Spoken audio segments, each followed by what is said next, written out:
अब भोक लागिसक्यो के खाने होला ए आइडिया आज चिकन सी झोल मोमो बनाउँछु म सही हो एउटा कुरा छुटेछ नाइस नाइस अब म पकाउँछु चिकन सी झोल मोमो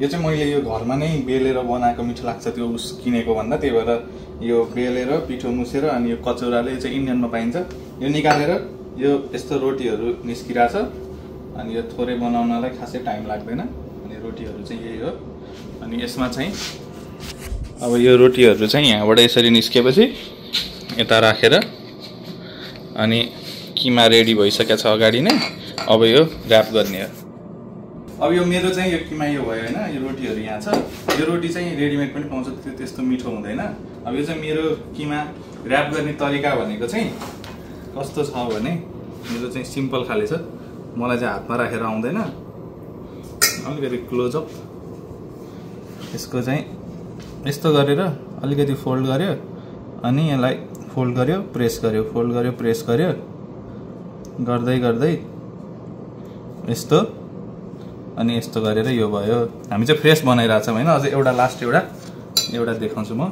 यो ठ्याक्क अलिकति तन्काउँदा नि हुन्छ आफैले बनाएको चाहिँ यो मजाले तन्किन्छ किमा फिल गर्यो अनि त्यसपछि यसलाई अलिकति फोल्ड गर्यो त्यसपछि फर्स्टमा अलि ठुलो फोल्ड गरेपछि पछि सानो फोल्ड गर्दै प्रेस गर्दै यसलाई लैसकेपछि यस्तो हुन्छ अनि यो आफैले बनाउँदा चल्छ पर्फेक्ट हुनु पर्दैन फाइनली हाम्रो चाहिँ मोमो र्याप भइसकेको छ अब र्याप भएर यो मोमो चाहिँ अहिले यस्तो देखिरहेको छ म तपाईलाई देखाउँदैछु यो चाहिँ फाइनल भर्जन यसको यो चाहिँ यस्तो भइसकेको छ अब यसलाई चाहिँ हामी फ्राई गर्छौं ल हाम्रो चाहिँ अब तेल तातिसकेको छ यसमा चाहिँ अब हामी मोमो एकचोटी फ्राई गर्छौं त्यो अहिलेको फ्रेस बनाएको मोमो अब हामी यसलाई एउटा एउटा गर्दै तेलमा हाल्छौं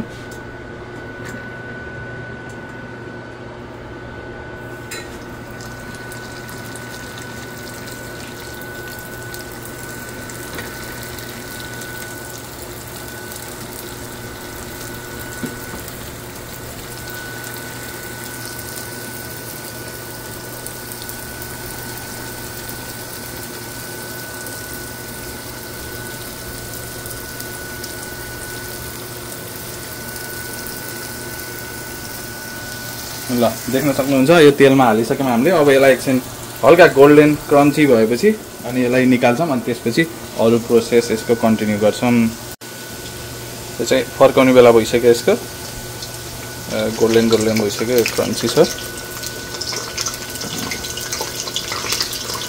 यसलाई यसरी फर्काम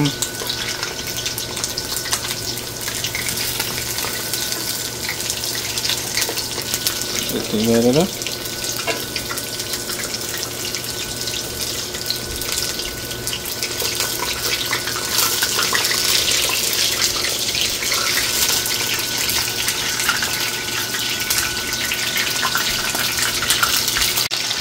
हाम्रो चाहिँ यो मोमो फ्राई भइसकेको छ अब चाहिँ यसलाई हामी निकाल्छौं यहाँबाट यसलाई निकालेर यसरी यसमा राख्छौं र यसलाई फेरि उता राख्छौं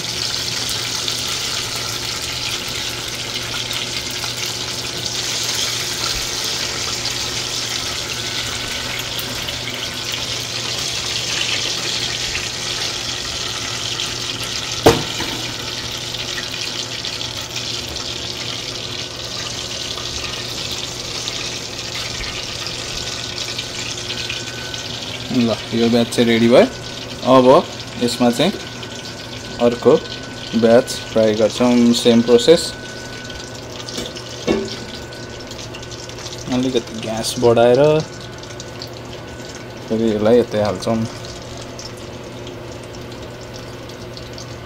यो चाहिँ मोमोबाट जुस निस्केर पनि अलिकति यो कलर चेन्ज भइसकेको छ अहिले अनि तेल एकदम तातो चाहिँ छैन तर यो बिस्तारै फेरि हिट अप भइहाल्छ एकछिन छिटो नै हिट हुन्छ हामीले अब यसमा अब एउटा हाल्छौं ल अब यो एकछिन अझै हिट हुन छोडिदिन्छौँ अनि हाम्रो पहिलो ब्याच चाहिँ यहाँनिर छ चाहिँ यस्तो देखिन्छ अहिलेलाई ल हाम्रो चाहिँ यहाँ अब टमाटरहरू काटेर राखेको छ यो चाहिँ गुदीहरू हो यो चाहिँ पछि सुपको त्यो बेस बनाउनलाई अनि यो अब गार्लिक भइहाल्यो अनि खुर्सानी अनि टमाटरको त्यो बाहिरको पार्टहरू यो चाहिँ पछि क्रन्ची पार्ट हुन्छ यो चाहिँ माथिबाट हामीले हाल्छौँ अनि यो क्याप्सिकम अनि मेरो प्याज चाहिँ यहाँ छ अलिक धेरै यो पिरो भएर लुकाएर राखेको मैले चाहिँ यो प्याजहरूलाई चाहिँ यो प्याज अनि त्यो चाहिँ क्याप्सिकमलाई चाहिँ अब हामीले यहाँ वाटर पनि यहाँनिर बोइल गरिरहेछौँ यो बोइल भएपछि यसमा हालेर लास्टमा सुप बेस बनाएर त्यो बेस रेडी भएपछि अनि यो फ्राई मोमो हामी हाल्छौँ अनि अहिले भनेको चाहिँ हाम्रो फ्राई मोमो चाहिँ लास्ट चाहिँ दामी देखिरहेछ एउटा चाहिँ म देखाउन लागिरहेको छु त्यही भएर जस्तो कि यो एउटा मोमो छ यो चाहिँ यस्तो राम्रोसँग जुसी भएको छ अनि हामीसँग यहाँ एउटा टमाटरको अचार छ अनि त्यसमा चाहिँ यो ट्राई गर्न गइरहेको छु म यो कस्तो भएको छ भनेर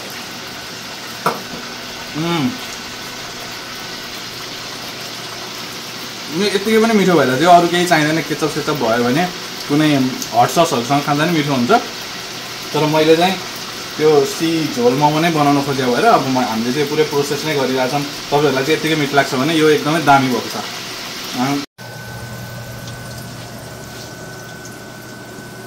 ल हाम्रो चाहिँ अब यहाँ पानी उम्लिसकेको छ अब मोमो अलिअलि फ्राई भयो अनि फ्राई भएर निकालि पनि सक्यौँ अब यो पानी उम्लेपछि अब चाहिँ हामी यहाँ क्याप्सिकम हाल्छौँ एकछिन हल्का पकाउने मात्रै हो त्यस्तो धेरै पकाउनु पर्दैन यसलाई अनि यो क्याप्सिकम यसमा हालेर अनि अलिकति हाम्रो चाहिँ अघि भर्खर काटेर राखेको त्यो प्याज यहाँ छ प्याज चाहिँ यो प्याजलाई यो जति अब मनपर्छ त्यति हाल्ने मलाई चाहिँ एकदमै मनपर्छ यो यसरी काटेको पनि अलिकति स्क्वायर स्क्वायर सेपको छ होइन अनि यो राम्रोसँग काटेर अब यहाँ हामीले यसलाई हाल्छौँ अब एकैछिन यसलाई पकाउँछौँ अनि यसलाई धेरै पाक्न चाहिँ दिँदैनौँ एकछिन पाकेर निकालिहाल्छौँ अनि हाम्रो चाहिँ मोमो अझै यहाँ हुँदैछ अनि यो मोमोहरू चाहिँ यहाँ छ अनि यति चाहिँ हाम्रो निस्किसक्यो अब यहाँ यति जति बाँकी छ अनि यो अरू इन्ग्रिडियन्टहरू भइहाल्यो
हाम्रो चाहिँ अब यो लगभग रेडी भइसक्यो अब यसलाई चाहिँ हामी ग्यास अफ गर्छौँ यसको अनि अब यसलाई निकालेर अब एउटा भाँडामा निकाल्छु म चाहिँ अब त्यो चाहिँ यता राख्दै गर्छु अहिलेलाई अनि देख्न सक्नुहुन्छ यो यस्तो भएको छ यो चाहिँ युजुअली तेलमा फ्राई गर्दा नि हुन्छ तर तेलमा फ्राई गर्दा चाहिँ यो धेरै नै पातलो हुन्छ अनि यसको टेक्सचरै अलि जान्छ अनि त्यो भएर यसलाई मलाई खासै सर्टे गर्न नि मन छैन यो लास्टमा यतिकै ससको माथि जान्छ हाम्रो अनि यो अहिलेलाई चाहिँ यति निकाल्छौँ अनि यसको चाहिँ ससमा युज हुन्छ यस्तो लेखिएको छ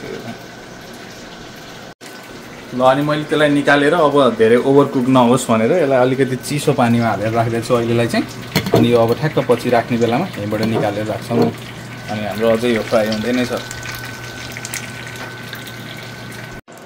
ल मैले चाहिँ अब अघिको त्यो अलिकति पानीमा भिजाएको छुट्याइसकेँ यहाँबाट यो चाहिँ अलिक क्रन्ची नै होस् भनेर चिसो पानीमा भिजाएको थिएँ। अब यो निकालिसकेँ यहाँबाट। अनि यो हाम्रो यहाँ तेल ताप्दैछ।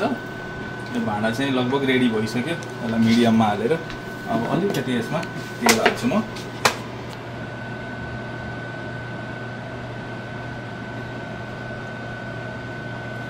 मैले चाहिँ भुलेछु अघिको फ्राई गरेको तेल पनि थियो। अनि ठिकै छ ल, यो तेल हामी एकछिन यो हालेर यसलाई म तताउँछु। अब यो तेल एकछिनमा तातिहाल्छ। यो तेल तातिसकेको छ। अब यसमा चाहिँ म अब हाल्छु गार्लिक हालिदिन्छु यसमा। अनि त्यसपछि यो हरियो खुर्सानी पनि यहीँ हालिदिँदा हुन्छ। अनि यसमा भनेको हल्का सर्टे गरेर म ग्यास अलिक सानो बनाउँछु म। अनि त्यसपछि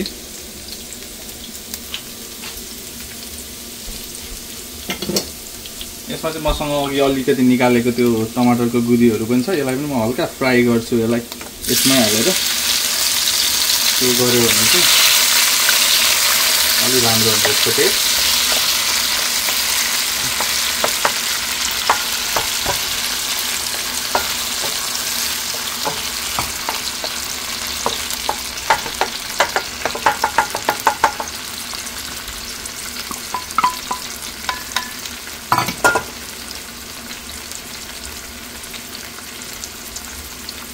यो चाहिँ भइरहेछ। यो टमाटर हालेर यति ग्यास चाहिँ म हाईमै राख्छु यसलाई।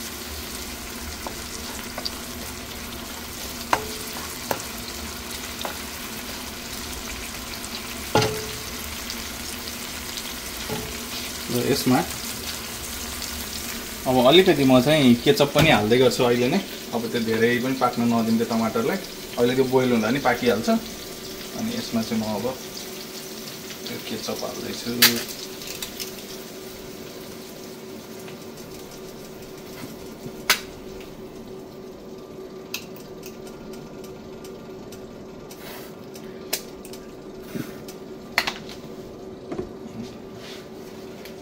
केचपलाई यहाँ यसमा अलिकति हालेपछि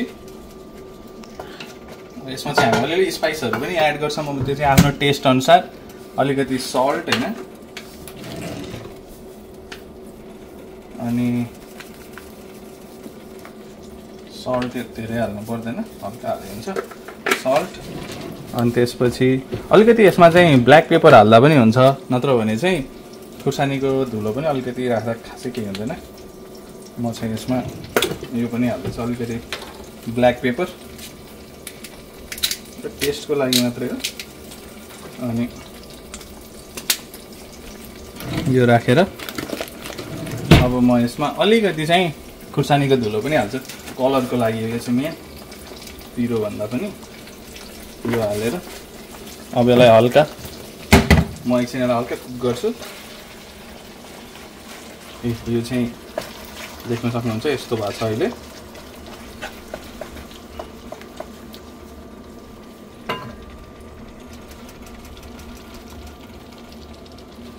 अनि अब यो चाहिँ मैले यसमा हालेँ। अब यसमा अर्को चाहिने भने यो चाहिँ मैले यसमा यो हालेँ। अब यसमा चाहिँ अलिकति ऊ पनि हाल्छौँ हामीले, कर्न फ्लोर पनि हाल्छौँ, तर कर्न फ्लोर चाहिँ हामीसँग छैन। त्यो भएको भएर मैले यसमा चाहिँ अलिकति मैदा हाल्छौँ होइन, तर यसमा चाहिँ यसपछि हाल्नुपर्ने भनेको चाहिँ कर्न फ्लोर हो। त्यो कर्न फ्लोर चाहिँ अब मसित छैन अहिले। कसैले चाहिँ मैदा पनि हाल्छन्, अब त्यो म खासै हाल्न मन लागेन मैदा चाहिँ। अब त्यो भएको भएर यसमा चाहिँ अलिकति सोया सस चाहिँ हाल्नुपर्छ। त्यो सोया सस चाहिँ म हल्का मेजर गरेर 1 टेबल स्पुन जति आफूले अब जति मनपर्छ त्यो अनुसारको अनि हालेर एकछिन फेरि यसलाई हल्का चलाइदिन्छु म। सोया सस हाम्रो यता जान्छ। अनि अब यस्तो भइसक्यो। अनि यो हल्का थिक सस हुन्छ, यसलाई चाहिँ अलिकति पाक्नै दिँदा नै राम्रो हुन्छ। अब यसमा चाहिँ म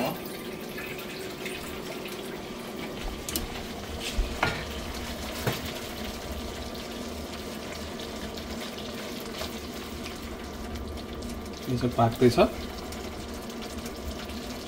अनि यसमा चाहिँ म हल्का लेमन जुस पनि हाल्छु। यो हुन चाहिँ अमिलो हुन्छ, तर अलिकति टेस्टको लागि हाल्दा हुन्छ, खासै फरक पर्दैन।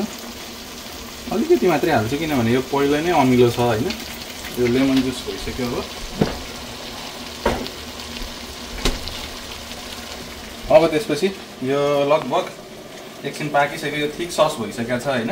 अब तपाईहरुको सी मोमो युजुअली बनाउँदा चाहिँ यही ससमा नै त्यो पनि मोमो पनि हालेर अनि यो भेजिटेबलहरु जुन हामीले अघि निकालेको छौं नि हल्का बोइल गरेर यसलाई हल्का सटे गरेपछि रेडी हुन्छ। तर मैले चाहिँ यो सी झोल मोमो बनाएको। युजुअली त्यो झोल मोमोमा चाहिँ यसैलाई नै फेरि झोल बनाउने हो। यसैको थिक सुप बनाएर हामीले चाहिँ युजुअली जाडोमा खाने डिस हो यो, खासमा यो बोलमा खान्छौँ। अब यसको लागि चाहिँ मैले अलिकति पानी एड गर्छु, त्यो ड्रिङ्किङ वाटर, अनि यसलाई चाहिँ म हल्का अब सिमर हुन दिन्छु हैन, एकछिन उ गरेर।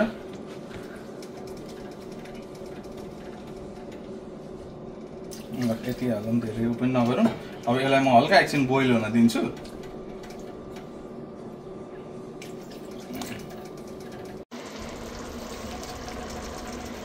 ल अब हाम्रो चाहिँ यो देख्न सक्नुहुन्छ यो बोइल भइसकेको छ। अब यसमा चाहिँ अब म बिस्तारै पहिला सुरु भेजिजहरु नै हाल्छु हैन। यो भेजिजहरुलाई चाहिँ अब यही हाल्दिन्छु। यो सबै पाकिसकेको छ हैन। ल यो भयो। अनि अब यसमा चाहिँ हाम्रो अब यो मोमोहरु पनि यसरी नै जान्छ।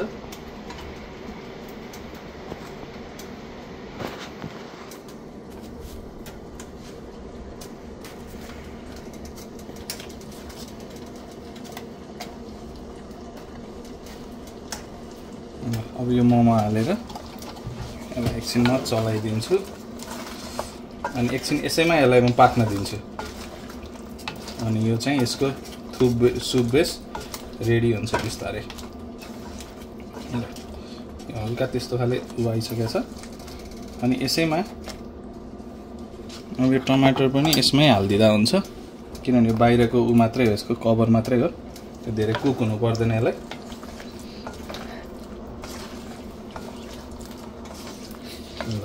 अब म यसलाई के गर्दिन्छु भन्दा यसलाई एकैछिन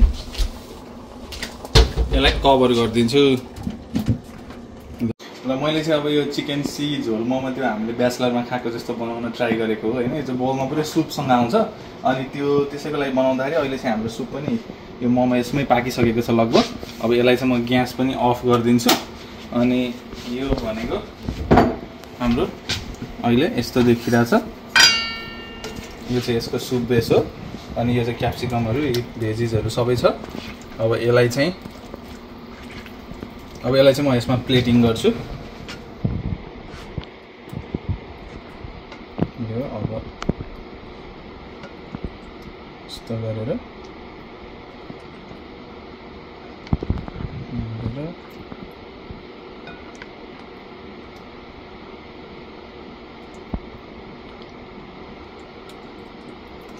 अब भेजिजहरु यसको माथिबाट, यसको मेन चाहिँ यो भेजीहरु एकदमै मिठो हुन्छ यसमा।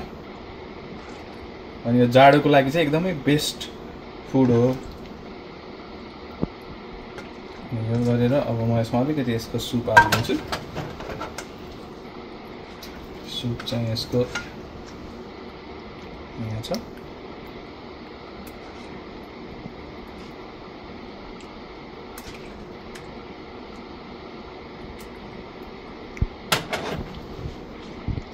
ल देख्न सक्नुहुन्छ यो भइसक्यो।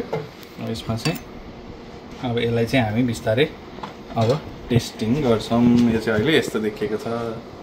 यो सुप चाहिँ अब आफ्नो चोइस अनुसार कतिको थिक बनाउने, थिन बनाउने हैन, त्यो अनुसार बनाउन मिल्छ। अब यो चाहिँ सुप पनि यसमा छ अनि भेजिजहरु भयो अनि मोमो चाहिँ हाम्रो अगाडि नै डिप फ्राई थियो अनि अब यसमा सबै कुरा मिक्स गरेर लगभग हाम्रो यो चाहिँ रेडी भइसक्यो। अब यो प्लेटिङ गरेर टेस्ट गर्छौं अनि भन्छु म तपाईलाई कस्तो छ अहिले टेस्ट भनेर।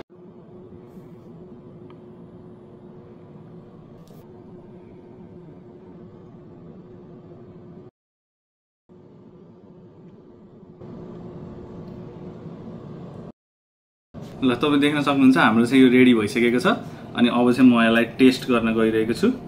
अब यसको चाहिँ पहिला सुरु सुप टेस्ट गरौँ।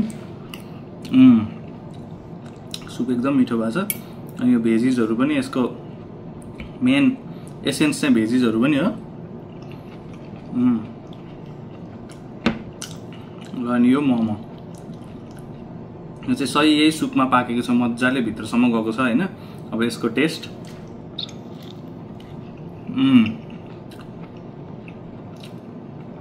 यो चाहिँ जाडोमा सुप बनाएर खान चाहिँ तपाईहरुलाई एकदम सही हुन्छ। यो चाहिँ जाडोको डिश नै हो हैन, गर्मीमा चाहिँ पसिना नै आउँछ। अनि यो म टेस्ट गर्छु।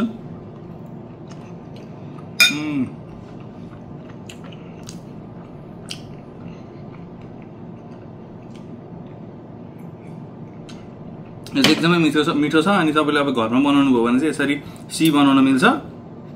अब नेपालबाट हेर्दै हुनुहुन्छ भने चाहिँ तपाई यस्तो बनाएर नबस्नु, रेस्टुरेन्ट गएर सिधै अर्डर गर्न खान सकिन्छ। यहाँ चाहिँ पाइदैन, त्यही भएर हामीले बनाएको हो यो। तर यो बनाउनलाई चाहिँ अब एकचोटी सुरु गरिसकेपछि अरु स्टेपहरु त्यति गाह्रो छैन। सुरुको मोमो बनाउने स्टेप नै अलिकति कम्प्लिकेटेड हो। अनि त्यही नै हो। अब यो मैले अहिले यो बनाएँ, अब अर्को भिडियो कहिले हाल्छु थाहा छैन। ल बाइ गाइज, अब चाहिँ म इन्जोय गर्छु एकछिनलाई।